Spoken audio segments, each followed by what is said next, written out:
Genesis chapter 2. At nangyari ang langit at ang lupa at ang lahat na natatanaw sa mga iyon. At ng ikapitong araw ay nangyari ng Diyos ang kanyang gawang ginawa at nagpahinga ng ikapitong araw sa madlang gawa niyang ginawa.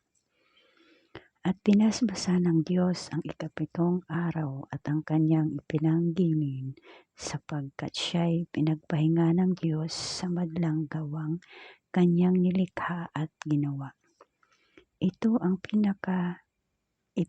pinangyarihan ng langit at lupa nang likhain noong araw na gawain ng Panginoong Diyos ang lupa't langit.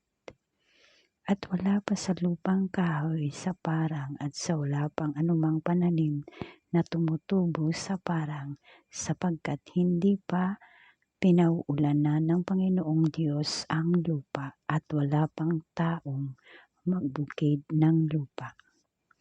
Ngunit may isang ulap na napaitaas buhat sa lupa at dinilig ang buong ibabaw ng lupa.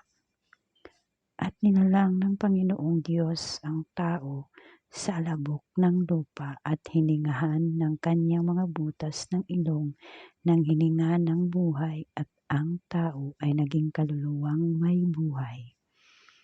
At naglagay ang Panginoong Diyos ng isang halamanan sa Eden sa dakong silinganan at inilagay niya roon ang kanyang nilalang. At pinatubo ng Panginoong Diyos sa lupa ang lahat ng punong kahoy na nakalulugod sa paningin at mabubuting kanin, gayon din ang punong kahoy ng buhay sa gitna ng halamanan at ang punong kahoy ng pagkakilala ng mabuti at masama. At may isang ilog na lumabas sa Eden na dumilig sa halamanan at mula rooy na bahagi nagapat na sanga. Ang pangalan ng una ay Pison na siyang lumiligid sa buong lupain ng Habela na dooy may ginto. At ang ginto sa lupang yaoy mabuti, mayroon din naman doong bidilyo at batong onyx. At ang pangalan ng ikalawang ilog ay Gihon na siyang lumiligid sa buong lupain ng Cush. At ang pangalan ng ikatlong ilog ay Hiddekel na siyang umaagos sa tapat ng Syria at ang ikaapat na ilog ay ang Euphrates. At kinuha ng Panginoong Diyos ang lalaki at inilagay sa halamanan ng Eden upang ang kanyang alagaan at ingatan. At inutos ng Panginoon Diyos sa lalaki na sinabi, sa lahat ng punong kahoy sa halamanan ay makakakain ka na may kalayaan.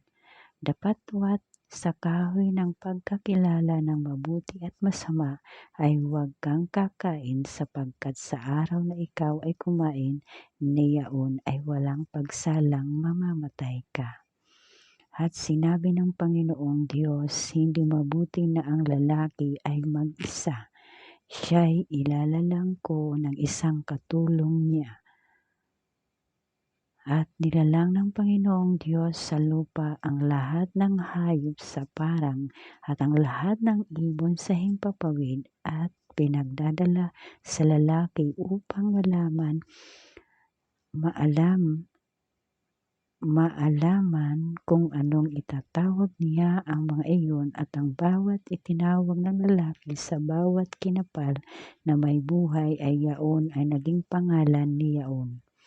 At pinangalan ng lalaki ang lahat ng mga hayop at ang mga ibon sa himpapawid at ang bawat ganid sa parang datapwat sa lalaki ay walang nasumpungang maging katulong niya. At tinulugan ng Panginoong Diyos ng di kawasang himbing ang lalaki at siya'y natulog at kinuha ang isa kanyang mga tadyang pinaghilom ng laman ng dakong yaon. At ang tadyang na kinuha ng Panginoong Diyos sa lalaki ay ginawang isang babae at ang ito'y dinala niya sa lalaki. At sinabi ng lalaki, ito nga'y buto ng aking mga buto at laman ng aking laman, siya'y tatawaging babae sapagkat sa lalaki siya'y kinuha. Kaya't iiwanan ng lalaki ang kanyang ama at ang kanyang ina at makikipisan sa kanyang asawa at sila'y magiging isang laman. At sila'y kapwa-hubad ang lalaki at ang kanyang asawa at sila'y hindi nagkakahiyaan. Ito po ang story ng Genesis chapter 2. Ang pag-unsad ng